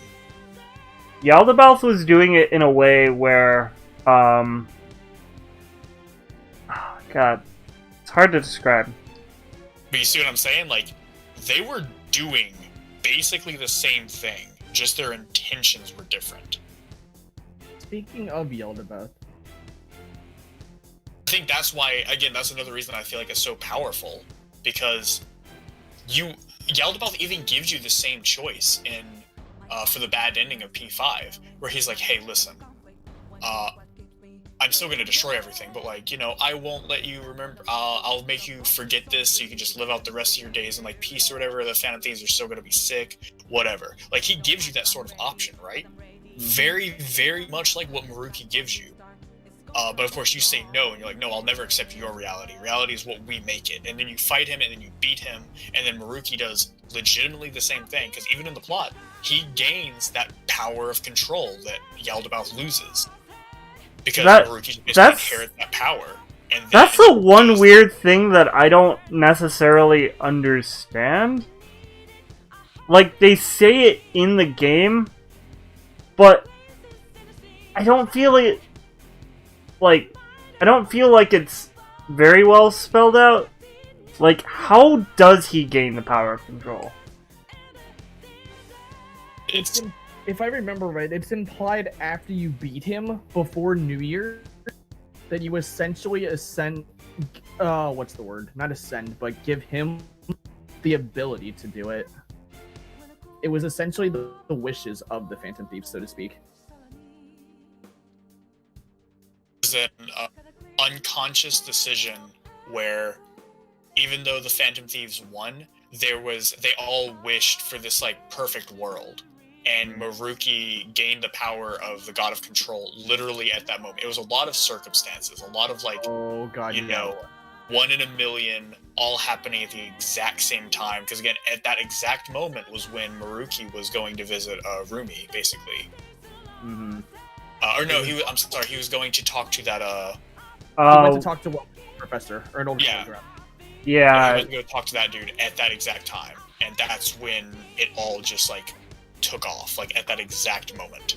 And because the Phantom Thieves all wished for these things that they couldn't have, right when the God of Control, like, lost his power, and then Maruki took it in that exact moment again.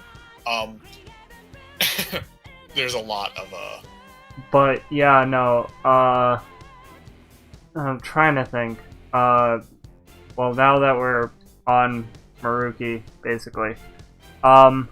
So, the final palace, which is Maruki's palace, which is very strange, because he technically has a persona.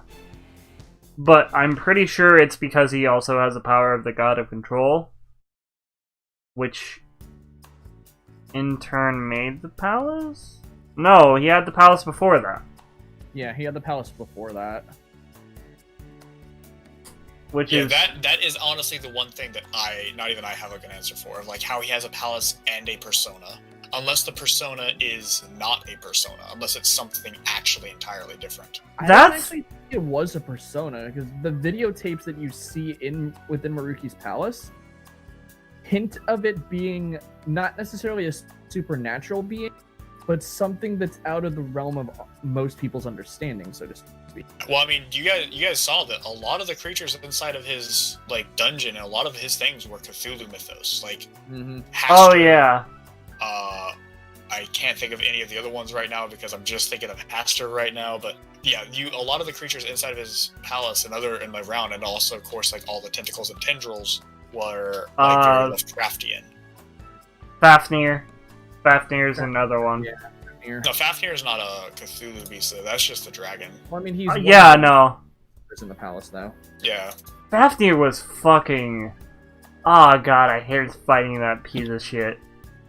I mean, going back to the difficulty, I thought it was wild the fact that I was as broken as I was, and the last boss fight was actually still like, I can't say challenging, but it was not as much of a steamroll as I thought it would be, especially because again, like, I had freaking Yoshitsune with like 99 attack, and I had like oh yeah, no, Gary Makaba with resistant annul all, so. The two broken personas I literally had at endgame were Yoshitsune and Lucifer. And I don't remember any of the other personas. I think one of the ones I had since probably Shido's Palace was Cybele. Which is the maxed out priestess. Mm-hmm. And I don't know why I kept her for so long. It's just like I could never find anything good to fuse her with, but like, you know. She was a good healer persona, so. Anyways, yeah, like I didn't steamroll through Maruki. In fact, like, I had an easy enough time. I just ended up switching out a lot of my units from time to time, because either I would end up running out of MP, or for some reason I didn't feel like I could use them well enough. Like, I think originally I had Sumerian, and like I just could not for the life of me get like any of her stuff to really work out for me, because she's more of a single target sort of person. Yeah. Like, what is it? As much as I love Sumire in the third semester, her persona skills in general were more focused on single target and spells. It's the same thing with Akechi. The only multi-attack skill he has is Megidolon. That's true. But speaking of personas for that fight, I had Izanagi no Okami, but I also had Yoshitsune and what was it? And I had Alice at that time too, and I was using Alice primarily because I was using Die For Me a lot because not all the bosses were weak to curse spells, but it worked out enough times. I'm like, you know what? I might as well just keep running this until it literally tells me you can't. Though, since we are on the topic of Maruki's palace, I do want to actually impose a question. Thoughts on the second half of the palace? Second half being the like Nirvana area? Yes. Oh, I thought it was great. I actually really liked it. Because it was more of a actual genuine puzzle room, rather than just, hey, put thing here, cool, now you can go. Because that would be what, like, some puzzles were in the game, especially early on in the game. And it was just like, okay, I gotta go retrieve this thing, and probably the worst offenders of that. yeah. But with this, you actually had to, like, think and be like, okay, this color makes this, and this panel has these two colors, so I do this. Okay, now I can move forward on this.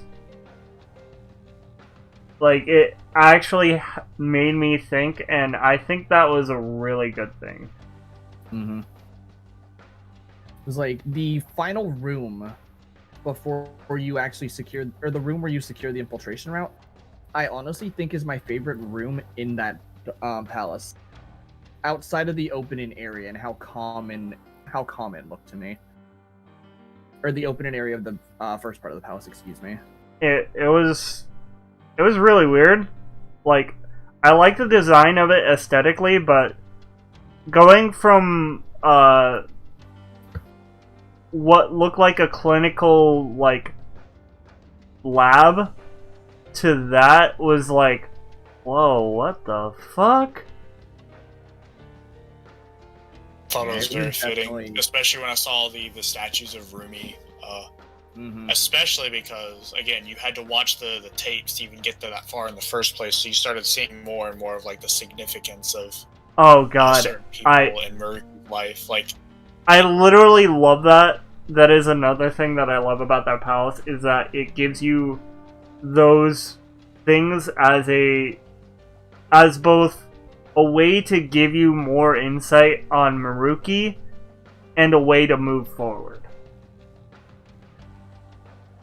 And that's again, fucking clever. That entire dungeon was so powerful. Like, to add to your point, Neil, it also added, what's the word? It also showed how Maruki ties into the story, or the narrative of Vanilla 5, so to speak.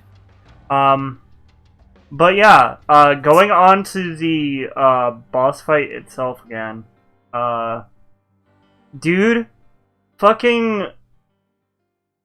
I gotta talk about the music for a second. I Believe is so fucking powerful. It is like it is literally an evolution of Life Will Change. Life Will Change.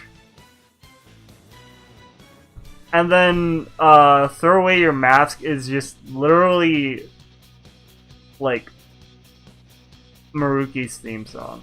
Like, it is so good. I think it's actually become my favorite Persona 5 song now. Like, it was Rivers in the Desert for the longest time.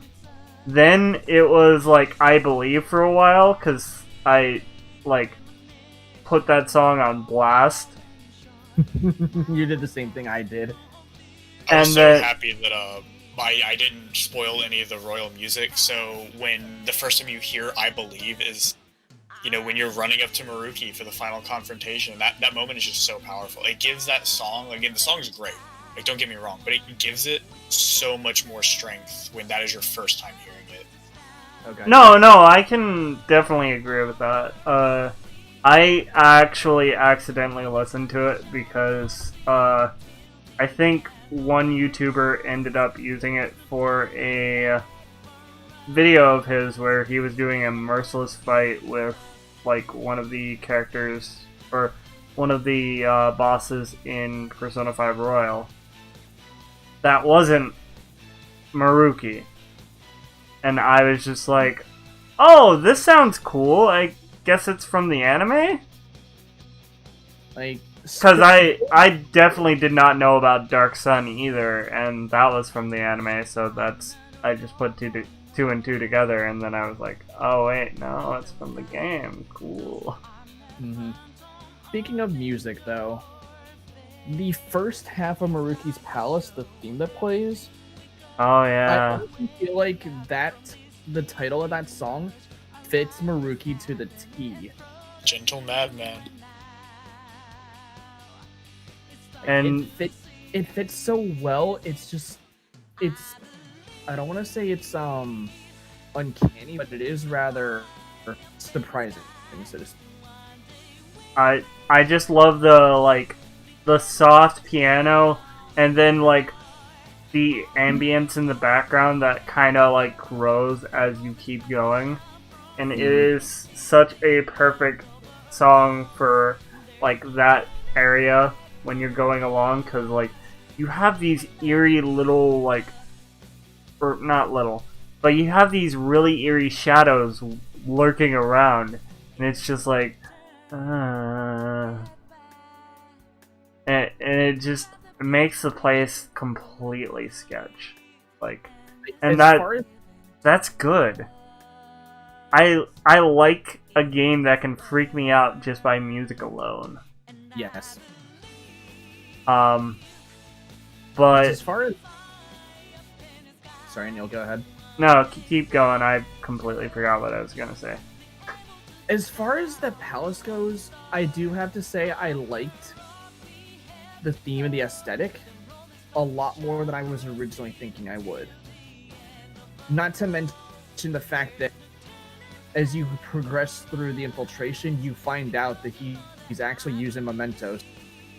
Not just the room where the Holy Grail is, but he actually I don't know if he actually created it or if it's just another part of mementos in general, but he formed another part of mementos as well as a control room for said part. And it just adds more to the fact of the matter is he's trying to create a perfect world for anyone that desires, or anyone that wants it. But progressing on past that fight and going on to Adam Kadmon, which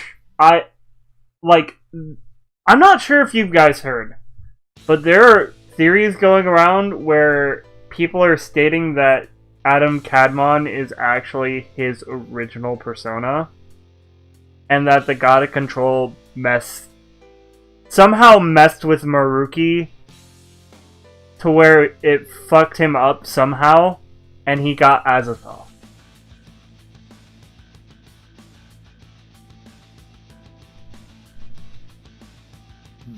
I could be wrong on that theory, but it's similar to that.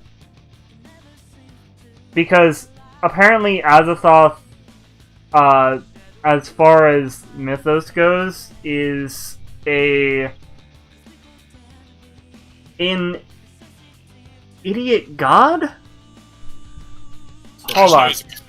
Like elder god, I don't really know much about him. Yeah, hold on. I want to look that up real quick. While you're doing that, to add on to Adam Kadmon, those who are familiar with the Shin Megami Tensei series will recognize that name. No, I don't. Because this is not the first game that he's actually mentioned in or even appeared in. Persona 5. There we go. What is it? He also appears in Shin Megami Tensei 9, which was a Xbox game. Okay.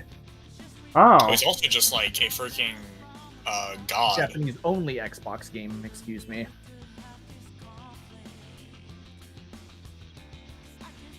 Is an outer god he's and he's either Adam Kadmon is also just like a very prolific like name.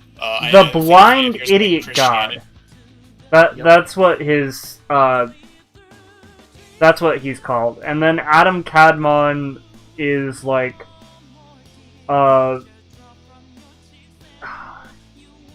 God, I forgot what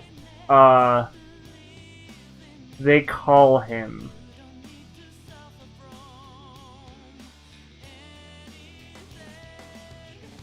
But yeah, he's basically more of a god.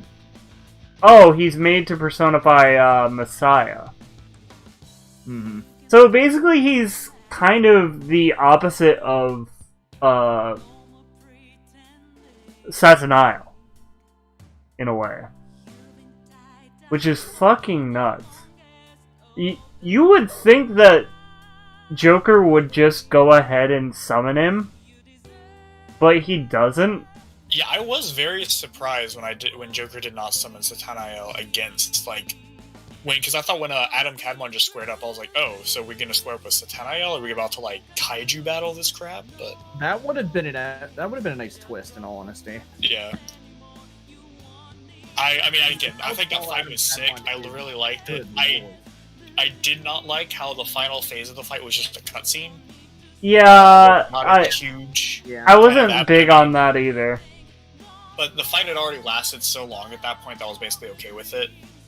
So, but I mean, the fight was super interesting. Like the fact that he was like, "Okay, you can't baton pass, or now you can't heal," and I was like, "This is cool." I like the. Oh yeah, no, that was really good. Yeah, the fact that he gained cognition of the fight, that was what threw me off during the Azeroth fight. I was like, all right. Yeah. I wish I actually had. It's funny because I lost half my team during that fight and had to use the thankfully I had Futaba leveled up, so I could have swapped out on the fly right there. Had I not, I would have been stuck with just Joker and Sumire for the rest of the fight. I got royally screwed. So it's funny because I ended up running in multiple situations where I ended up basically buffing my whole entire party to where they do double magic or double physical with either On or Yusuke, and then it'd be like no physical attacks, no magic attacks, and I'd just be like, okay, time to keep buffing my party. I mean, he hit me up with no physical attacks, if I remember right, no healing, and then no magic at the very end. Yeah. It's like, I feel like I got RNG screwed, but then again, I looked into the fight, and apparently it's random what effects he can do. But yeah, no, trying to think. No, I love that ending perfectly, especially the part where all of your allies are holding up the fist as it's about to crush them, and they're like, "Come on, Joker, you gotta go in there and do it." And I love Crow's line where he's like, "Just do your fucking job." Now everyone else is like, "Go get him, Joker. Our friendship will carry you through." And then Akechi's like, "Yeah, this kind of sucks. Can you freaking hurry up, dude? Yeah. Please." Even though he knows he's going to disappear, which makes it sad. Mm-hmm. But yeah, no, that whole thing. Then there's Morgana turning into a helicopter. Oh my god. Yeah. Which I did not see coming. I was just like, oh, well, they're fucked. They're just straight fucked. Real talk about that cutscene. We have one person to actually think for that all happening. Jose? Had he not given Joker the star, they probably would not have gotten out of the cognitive world in that case. Or at least gotten out without serious injury. And then Maruki and Joker duke it out without any help of personas or anything, because the cognitive world is basically deteriorating. Which I thought that fist fight was fucking sick. It was basically Naruto and Sasuke, but it'll do. Oh my god, Evan, get over it. Again, it was a glorified cutscene, but I was super happy about it because it was just alright, both of us are tired, but I'm not giving up. You're not giving up. Let's slug this out. And it's just both of you acknowledging that and being like, well, here goes. BAM! BAM! So, speaking of that, since we're already segueing into it, thoughts on the ending? Okay, so I have one gripe. One gripe and one gripe only. And that's that it pulled the same, like, sort of bullshit that Atlas has been doing with a lot of its, like, side content for Persona. Where it's like, none of this ever happened. Or, like, everything's put back to normal and everything's the way it is. Like, I like that it still happened. Mm-hmm. I'm thankful that it still happened, because if they pulled a whole, like, fucking, hey, it was all a fucking dream, I would have been fucking angry. I would have fucking thrown Atlas under the bus and been like, die, bitch. I really thought they were about to forget everything, actually. I did too at first. I would have been so sour. I was like, no, you cannot fucking do this to me. I do not want this. And I'm so glad that they kept their memories of that, and Kasumi was still there, because, like, if it turned out Kasumi was just a figment of someone's imagination, I would have fucking lost it. I would have fucking died. I want to fucking... I'm pretty sure most of the fan base would have been pissed, especially with the new female character. Yeah, I know. But yeah, no. As far as the actual ending goes, I really liked it. I like how Maruki comes in the end and he's like, "Hey, I'm just paying back my debt. You keep going. I believe in I you." won't lie. I won't lie. When I saw that man like pull up in a freaking taxi car, I was like, I know it's trying to teach you a lesson about atonement and everything, but this man went from being a counselor and having a degree to driving a taxi. Look, man's gotta make money somehow. And like, yeah, he's making a lot less money now. Look, the taxi thing is just on the side, you know? Like, there are some attorneys that do freaking Uber for a living. Fair. But yeah, no, I thought that was really cool to change up the ending, because it was definitely really funny how in Vanilla, Morgana just took an alternator out of the fucking cop's car, put it into theirs, fixed it, and then went off. Yeah. Like, I definitely thought the ending for Royal was a lot more finite or final than what there was in base game. And then they tease Akechi! Fucking bastards! Yeah, I wanted him dead! There are two things that I'm kind of I'm lukewarm about on the ending, to be honest. Like, one of them is Akechi's final lines in the game are, "Couldn't you have been a bigger helicopter?" Oh yeah, nothing like that. Just him, everyone's sitting on top of him in the helicopter, and he'd be like, "Man, I wish you were a bigger helicopter," and then you never see him again except for the quote unquote the tease. You know what I mean? yeah. So I was like, that's kind of lame. Why couldn't you get an actual farewell with him, or even a moment of everybody? Because there was a scene at LeBlanc where it was like, "Oh, Akechi's gone. That sucks." Next scene, all right, guys, party up. It was very much like a Final Fantasy VII Aerith scene where it's everyone's sad and then snowboarding the next scene. It didn't. Yeah. I didn't like the how quickly everyone just kind of got over it. Yeah. Speaking of scenes, that actually brings up something I meant to mention earlier before the rest of the Phantom Thieves go in to infiltrate the palace and join up with Joker and Akechi. Remember the scene when they're all in LeBlanc talking about how they're supposed to be remembering something?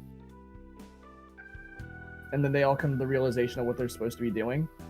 Yeah. And then all of a sudden, glass shatter. And then they remember. I was like, what the fuck? That's fourth wall breaking. No, I really like that. That was cool. Legitimately No, fourth that wall was pretty great. You want to know what else I found really great about that scene? I'm not a cat! Oh, wait. Yeah, I guess I am. He finally fucking admits it! Holy fucking shit. It only took him like 2 years. Was it 2 years? 1 year? I don't remember. Fuck. Okay, sorry about that. I thought I heard something. I was like, thought I was going crazy for a split second. Nah, you're all good. But yeah, no, other than that, I'm not a big fan of the ending song for this game. Yo, are you kidding me? Our Light? Oh my god, dude. Actually, I like... No, hear me out. I like it, but in terms of ending themes for Persona, I still think 4's ending theme's better than 5's. No, I Yeah, think... you're freaking wild. I think Vanilla 5... beats 4 any day. I think Vanilla 5 is fucking sick. Da da da da. Yeah. Ba da ba ba ba da ba da ba da ba ba ba da ba. The one thing that bugs me about the royal ending, like, I understand that the police still suspect the group to be the Phantom Thieves, but it's just like, it's literally like, they went from how it ended in Vanilla 5 to Morgana stealing an alternator and getting the car run, to them literally being chased around the city while Joker's in a fucking while Joker's with Maruki in a goddamn taxi. I'm like, wait, are they just playing distraction this time? Yeah. They're playing distraction while Joker moves on so that, like, they don't fucking tail him. That's true. After he'd been cleared of suspicion, but of course the police still have to suspect him because he was a Phantom Thief. Not only that, but he was the one that originally stepped in front of Shido, and Shido ruined his life, essentially, by giving him that criminal record. I mean, he's technically cleared of that criminal record, but the fact still stands that... To a degree, it should leave the police to not be on his case, but since they still suspect the Phantom Thieves, I understand why they're still trying to tail him. Again, I'm not reading too much into it. I just think it's certain corrupt cops being like, "Oh yeah, that kid was the Phantom Thief, right? Oh yeah, let's fucking tail him, you know, see if he does anything suspicious." I'm probably reading too much into the ending. And that's just my opinion on that whole thing. But yeah, so the added third semester was pretty good. I absolutely loved it. It was a great addition. I absolutely loved it. Honestly, if they replaced Yaldaboth with Maruki, I would have been fine. Like, not that I hate Yaldaboth, it's just, in Vanilla P5, he kind of, like, comes out of the blue and is like, "Oh yeah, I've been controlling things the whole entire time." And you kind of knew that. But it's like, huh? Okay, I mean, I guess. For the guy to control, for those that have played the original Persona 5 and then do a second playthrough, it's painfully obvious what's going on. But for those that played Vanilla 5 or even Royal for that matter and don't notice the change, so to speak, regarding Igor, they won't really know anything's off unless they've played the game before or at least kept up with Atlas, so to speak, when the game was still in development. Yeah, no. Are you talking about Igor? Yes. We're talking about Yaldaboth. I was saying that if they replaced Yaldaboth with Maruki, I wouldn't have minded.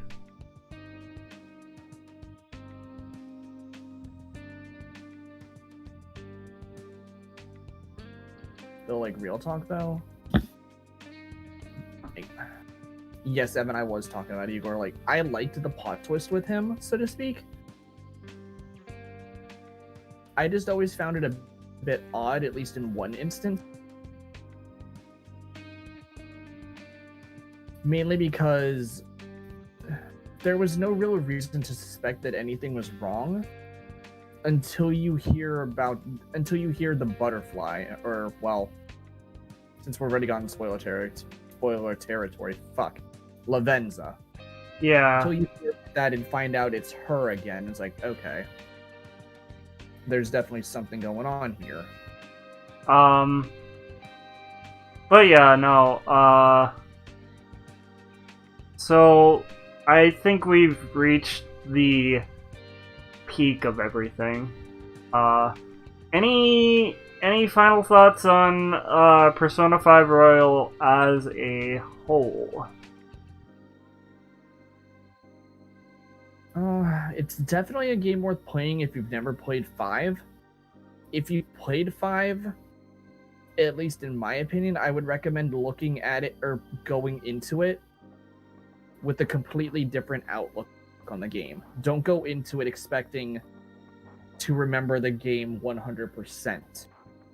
There are changes, there are enough things that differentiate between both Royal and Vanilla that it warrants at least one playthrough, however you want to play the game. Whether it be going for the regular old Vanilla true ending, or going for the true Royal ending.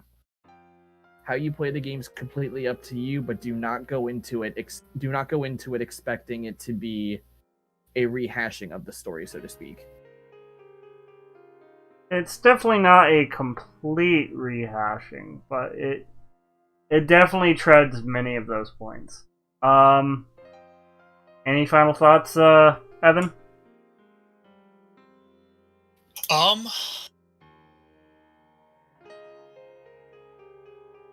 think we basically said like everything we could. Our light is sick, and I think you're both. I have words for you. Like, I'll agree, it's a good song. No, yeah, I'll agree as well on that point. I just liked Vanilla's ending better. 'Cause, like, the Vanilla's actually made me tear up at the end. And, like, our light, I feel like there's so much build up to it that I'm like, okay. Like, honestly, Evan, in hindsight, Also, looking back and listening to Our Light, I will admit it is a good theme. But I do have to agree with Neil. There is a lot of build up to it. I think it also happens to be the fact that I was playing this on, like, I was very sleep deprived when I finished the game. To the point where I went out into my living room at like 9 o'clock in the morning. I was up since like the other day. And I was like, I did it. I beat Persona 5 Royal. Evan, I'm pretty sure I've said this, but I'll reiterate it again. How I went through Royal, I would highly not recommend this unless you have a plan going into it. But with everything that happened regarding COVID and everything, I would not recommend staying up and playing this game late at night unless you literally have nothing to do the next day or are not working. Wait, so like every RPG ever? Hello? I mean, yes. But at the same time, hear me out. I literally finished this game the day before I had to go back to work, and I was sleep deprived as hell when I went back to work. I thought I was gonna pass out. So, I think my thoughts on the game, if you're an experienced RPG player, you should probably challenge yourself and play it on Merciless to give yourself that sort of challenge. Because, oh my god, other than the few bumps here and there, I blew through the game like it was nothing. Mm-hmm. And, well, it does tread a lot of the same familiar ground as P5. I think Royal does make up for it with the added content such as the new stuff in Mementos, the Dart minigame, Kichijoji as a whole, because Kichijoji is pretty sick. The fact that they added another way to make money off of all the dirty gear that you can find in the game, honestly, was a nice touch. Oh yeah, no, that was great. I went there so often. 10 out of 10 best shop in the game. That's not a shop that sells items to help the party. Yeah, no. And I mean, other than that, I think it was a wonderful game.